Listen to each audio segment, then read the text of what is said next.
Resistors are substances that hinder the flow of charge, or they oppose the flow of current is the official definition. So they oppose the flow of current. You can't define resistance as, or resistors as, things that resist the flow of current, because resist can't define resistance. So you have to use some other words with that. So currents hinder the flow or oppose the flow of current or charge. The more resistance there is in a circuit, the more difficult it is for the current to flow. High resistance means low current strength. It's difficult and therefore a low ammeter reading. If there's very little resistance, then the electrons can move like fast, and therefore you'll have a high ammeter reading. There are more, when you add more resistors in series, it's like you're adding more hurdles to a hurdle race. So I have to jump over that, and jump over that. So I'm going to be more tired and I'm going to go more slowly. So the total resistance is big. You add everything together. If resistors are in parallel, either I could jump over that hurdle or that hurdle, and now me and my friends have got a choice to go over that hurdle as well.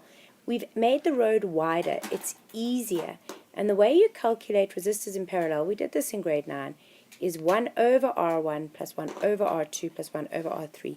And don't forget at the end, you have to take your answer for 1 over R parallel and invert it to get an answer for R parallel.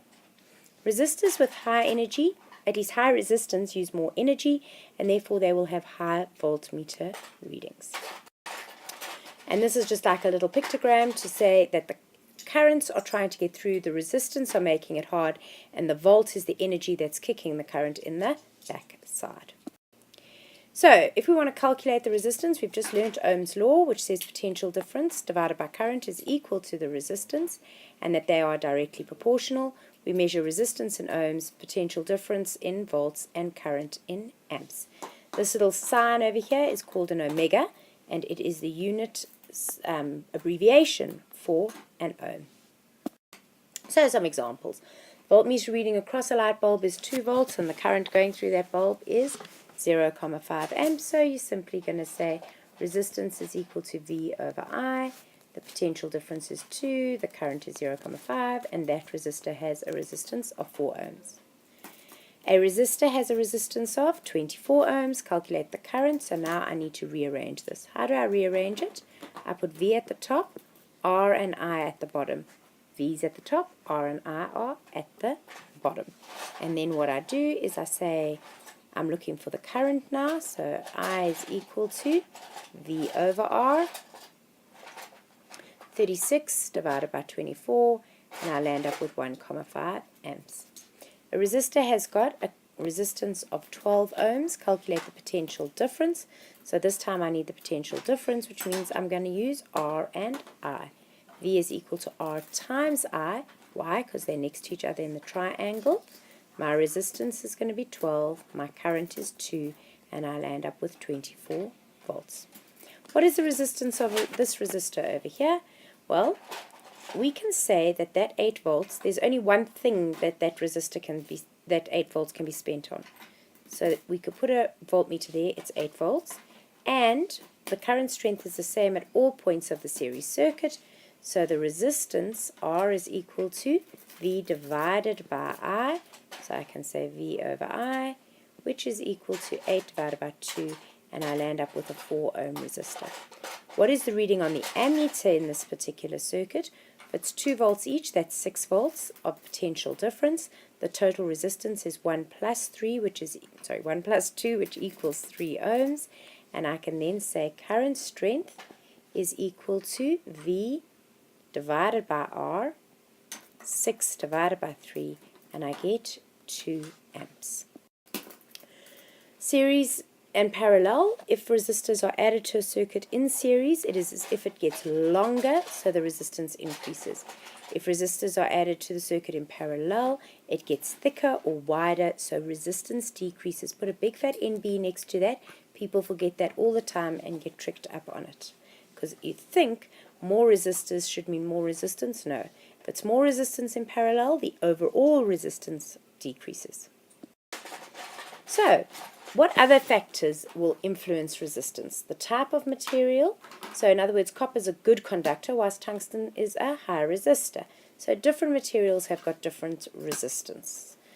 Nichrome is another example of a high resistor. Nichrome is what is used probably inside your toaster. Tungsten is what is used inside old-fashioned incandescent light bulbs. Both of them need to have quite a high resistance in order to get hot and give off light. If I make resistors longer, it makes the resistance harder. If I make the resistor shorter, it is easier to go through. Thicker resistors, it's like a wider road and it lowers resistance. A wider road and it lowers resistance.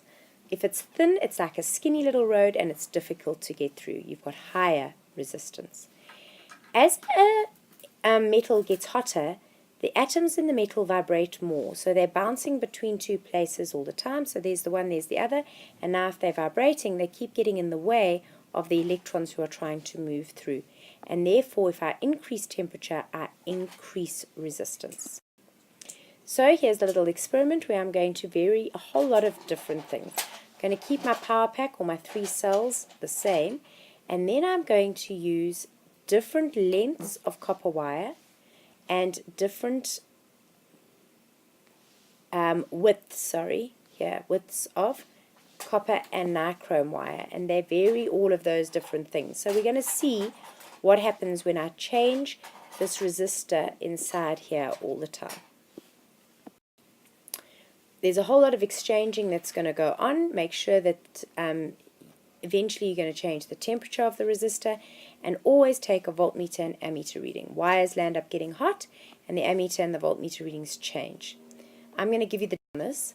This is what happens. If I change the length, if I change the thickness, notice all the other variables stay the same. So fixed variables, independent variable, dependent variable, independent variable, dependent variables, independent variable, dependent variables, independent variables, dependent variables. You're now going to work out the resistance of each of these. So press pause and work out the resistance of each one.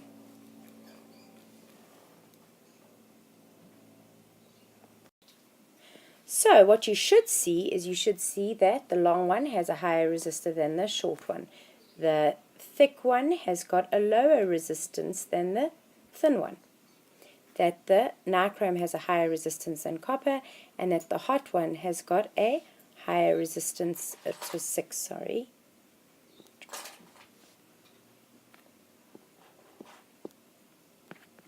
It's got a higher resistance than the cooler one.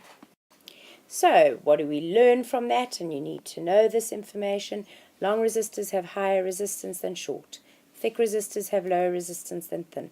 Nichrome has more resistance than copper. High temperatures have more resistance than low. The resistance of a resistor depends on its length, thickness, type, and temperature.